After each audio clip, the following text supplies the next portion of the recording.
તારી 2 બકરા 8-15 જણા એર્યા છે અને મોય મારો બાપો કશું પાછી મેલે લ્યા તાર ડાઢોનો હવા દીલો.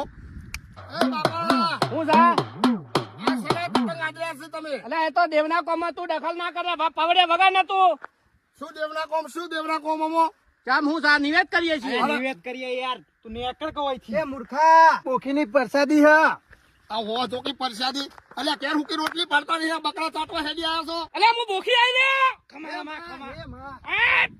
પાવડિયા લઈ લે આવા તાણી તમને બતાવું કેવા ખોસો જો ખોદાણી તમને બતાવું. વિજ્ઞાન જાથામાંથી આવી રહ્યા છે ખબરદાર જો આને તમે કાપો છો તો આઈપીએસ ની કલમ 428 429 મુજબ આ કાયદેસરનો ગુનો લાગુ પડે છે. 5 વર્ષની તમને જેલ થશે અને એમાં બિન જામીન પાત્ર તમને સજા થશે. હું ભૂખી આવી લે. એ નથી યોગ્ય. તમે સાહેબ તમે હવે દેવના કોમમાં આડા થયા છો હો. આ તો અબલા પ્રાણીનો જીવ બચાવ્યો. આ માતાજી બકરા માજ્યા તો તમે આ ચામુંડા માને સિંહ ચડાવો ખબર પડે તમને.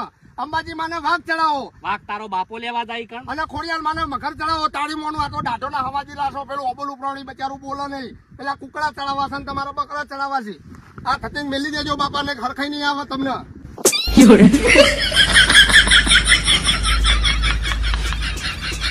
ઉપરવાળો જીવ લેવાથી રાજી થતો નથી. ઉપરવાળો જીવ તમે બચાવો છો ને તે એનાથી રાજી થાય છે. તમે અંધશ્રદ્ધામાં માનો છો એના કારણે તમે હેરાન થાવ છો. શ્રદ્ધામાં અને અંધશ્રદ્ધામાં થોડોક જ ફરક હોય છે. એ વસ્તુને સમજવાનું છે સાહેબ. જો તમે આને એનિમલ ક્રુઅલ્ટી એક્ટ ની અંદર તમે પકડાઈ જશો ને તો 5 વર્ષ સુધી તમને જામીન પણ નહીં મળે. એની અંદર એવો કાયદો છે ભારતીય બંધારણમાં. માતા તો સાચી છે પણ તમે જ ઉઠાશો બધા. દુનિયાની અંદર માતાજી ભગવાન ઈશ્વર તો સાચા છે પણ એના જે વચ્ચે બેસેલા છે ને એ બધા ખોટા છે. બસ આ સમજવાની જરૂર છે. તમારે અને ભગવાનની વચ્ચે તમારે કોઈની જરૂર નથી. તમે સીધા ભગવાનને મેળવી શકો છો.